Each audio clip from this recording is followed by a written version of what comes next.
Hey guys. So லாஸ்ட்டாக நான் ஒரு வீடியோ போட்டிருந்தேன். அதில் 2015 நடந்த ஹானர் கில்லிங் இன்சிடென்ட்டை பற்றி ஒரு ஷார்ட் வெர்ஷன் பேசியிருப்பேன். ஒரு சின்ன அதை பற்றி ஒரு இன்ஸ்டாகிராம் போஸ்ட். அதில் வந்து மிஸ்டர் யுவராஜோட சப்போர்ட்டர்ஸ் பற்றினா நான் ஒரு ஃபியூ மினிட்ஸ் பேசியிருப்பேன். ஸோ அந்த போஸ்ட்லையுமே நான் மெயினாக சொல்லியிருந்தது என்னன்னா, அந்த அந்த இன்சிடென்ட்டை பற்றி I will put detailed review on that. அதை பற்றி நான் டீடைல்டாக நான் ஒரு போஸ்ட் போடுவேன்.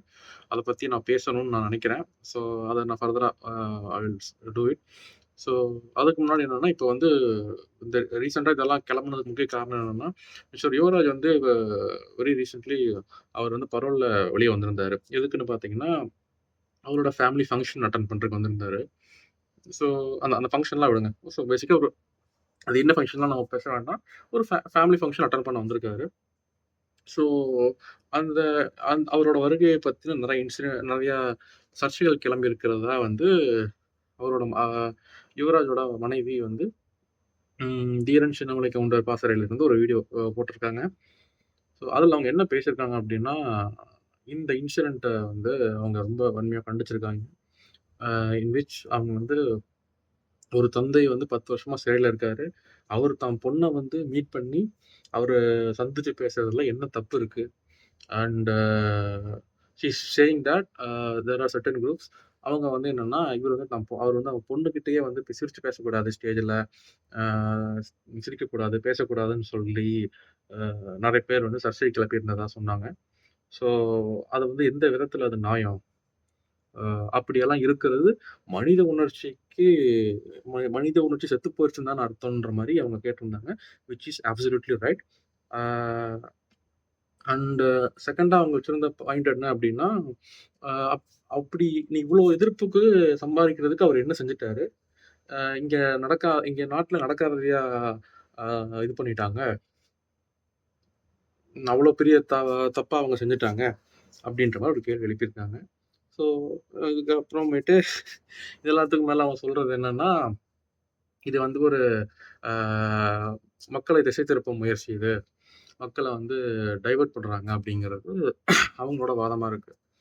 ஸோ இதுதான் அவங்க பேசிக்கா அந்த வீடியோல சொல்லியிருந்தாங்க, பேசியிருந்தாங்க. ஸோ அத பார்க்கும்போது எனக்கு சில விஷயங்கள் தோணுச்சு. அத நான் எக்ஸ்பிரஸ் பண்ணணும்னு நெனச்சேன்.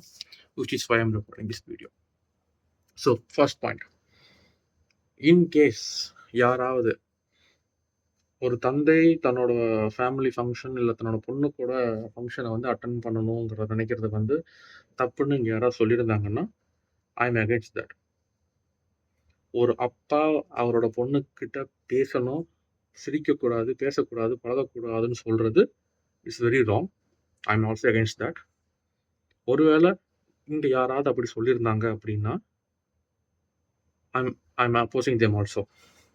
அண்ட் லைக் யுவராஜோட மனைவி சொன்ன மாதிரி, அது மனித உணர்ச்சி செத்து போனதுக்கான அர்த்தம் தான். அப்படி இருக்கிறதுக்கு மனித உணர்ச்சி செத்து போயிருச்சுன்னு அர்த்தம் தான். ஸோ நான் பேச நினைக்கிறது என்னன்னா, எனக்கு தெரிஞ்சு இந்த பர்ட்டிகுலர் இன்சிடென்ட் இருக்கு இல்லையா? இந்த யுவராஜ் வந்து ஒன் டே பரோல்ல வந்து அவரோட ஃபேமிலி ஃபங்ஷன் அட்டெண்ட் பண்ணிட்டு போறது இருக்கு இல்லையா? இது சர்ச்சையானதுக்கு காரணம், அவர் செஞ்ச தப்புனாலயோ மெயினா சொல்ல வரேன். முக்கியமான சர்ச்சைக்கான காரணம் வந்து, அவர் இந்த ஃபங்ஷன் அட்டெண்ட் பண்ணிட்டு போனது காரணமோ, இல்ல அவர் செஞ்ச குற்றமோ, அதெல்லாம் செகண்டரி தான். சொல்லப்போனா ஃபங்ஷன் அட்டெண்ட் பண்ணதே வந்து அது ஒரு பெரிய விஷயமே கிடையாது ஆக்சுவலா. என்ன பொறுத்தவரைக்கும் எவ்வளோ பெரிய கைதியா இருந்தாலும், அவரோட 10 வருஷமா ஜெயில்ல இருக்காரு அப்படின்னா, அவரோட ஃபேமிலிய பார்க்கறதுக்கு ஒன் டே பரோல்ல வர்றது, it's valid like if there is a valid reason இருக்கு அப்படின்ற பட்சத்தில வரது எந்த தப்பும் கிடையாது. ஸோ இங்க என்ன பிரச்சனை? ஏன் இவ்வளோ சர்ச்சைகள் கிளம்பியிருக்கு அப்படின்னா, இங்க அவர் வந்து அவர் ஃபங்ஷன் அட்டெண்ட் பண்ணதெல்லாம் யாரும் தப்பு சொல்லல. அவர சுத்தி இருக்க சமுதாயம் இருக்கு இல்லையா? அவரு என்னமோ பெரிய ஒரு பெரிய லீடர் மாதிரியும் சித்தரிச்சு, அவர் ஒரு பெரிய ஒரு தலைவனா அவர பார்த்து, அவரோட அவர செலிப்ரேட் பண்ணுது இல்லையா? அதத்தான் வந்து இங்க அப்போஸ் பண்றாங்க.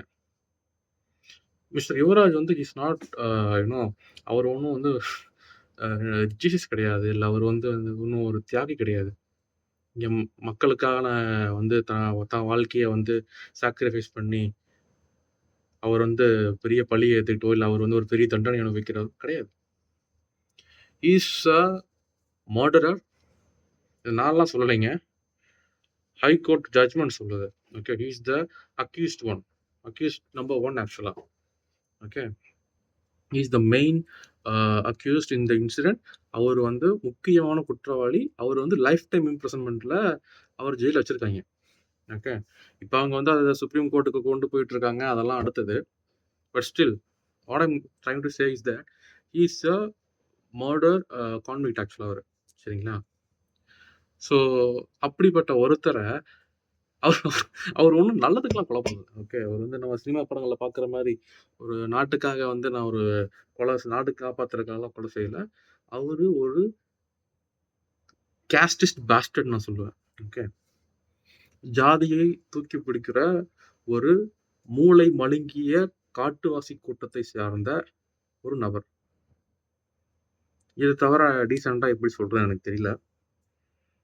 ஸோ, அப்படி ஒரு முட்டாள் கிறுக்கன தலைவனா பார்க்குறதும், அவன வந்து ஒரு ஒரு பெரிய லீடரா கன்சிடர் பண்ணி, அவனோட ஃபுட் ஸ்டெப்ஸ்ல நான் நடக்கிறேன்னு சொல்றதும், அவன கொண்டாடுறதும், செலிப்ரேட் பண்றதும், மாலை போட்டு, பொன்னாடை போத்தி, அவன் கால்ல விழுந்து ஆசீர்வாதம் வாங்கி, அவன வந்து ஒரு பெரிய கடவுள் ரேஞ்சுல அவன வந்து சித்தரிக்கிறது இருக்கு இல்லையா? அத தான் மக்கள் இங்க எல்லாரும் வந்து எதிர்த்தாங்க. அத பத்தி அதான் சர்ச்சையா கிளம்புச்சு பேசிக்கா.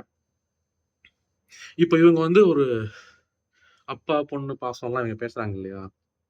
ஒரு அப்பா, பொண்ணு பார்க்கக்கூடாதா? பேசக்கூடாதா? அதுலலாம் உங்களுக்கு என்ன இதாயிருச்சு அப்டின்றாங்க இல்லையா? ஒரு தாயா அவங்க சொல்றது கரெக்ட்டு தான். இல்லையா? ஒரு தாயா அவங்களோட வலி வந்து நியாயமானது. இப்ப நான் கேட்கிறேன், இறந்து போனாரு இல்லையா? மிஸ்டர் கோகுல்ராஜ் இருக்காரு இல்லையா? அவங்க அம்மாவால இனிமேல் அந்த பையன பார்க்கவே முடியாது. இட்ஸ் 2025 கிட்டத்தட்ட 10 வருஷம் கிட்ட ஆயிடுச்சு. இனி எத்தன 10 வருஷம் ஆனாலும், அவங்க அம்மாவால கோகுல்ராஜ பார்க்க முடியாது. ஆனா நாளைக்கு யுவராஜ் வருவாரு. தன் பொண்ணோட கல்யாணத்துக்கு பரவல் கேட்டு வருவாங்க. நாளைக்கு அவங்க வீட்ல ஏதாவது நல்ல செய்தினாலும், கெட்ட விஷயங்கள் நடந்தாலும், அவர் பரவல்ல வாங்கி வெளிய வர முடியும். There is a chances. Okay, there is a possibility for that. But இந்த உலகத்துல யாரு எங்க போய் ஐ மீன் யார் எங்க போய் கேட்டாலும், யார் என்ன முயற்சி செஞ்சாலும், முறையிட்டாலும், உலகத்தால கோகுல்ராஜ் திரும்ப அவங்க அம்மாவ வந்து ஒரு நாள் இல்ல, ஒரு நிமிஷம் இல்ல, ஒரு செகண்டால கூட மீட்டு கொண்டு வர முடியாது. That's the fucking reality here. Okay. So இந்த இத பத்தி நான் பேசினாங்க இல்லையா? மிஸ்ஸஸ் யுவராஜ். ஸோ அவங்க கிட்ட நான் கேட்கறது என்னன்னா, அப்போ உங்கள பொறுத்தவரைக்கும் இப்ப சொல்லுங்க. உங்க ஹஸ்பண்ட் கிட்ட மனித நேயம் இருக்கா? இல்லையா? Thank you.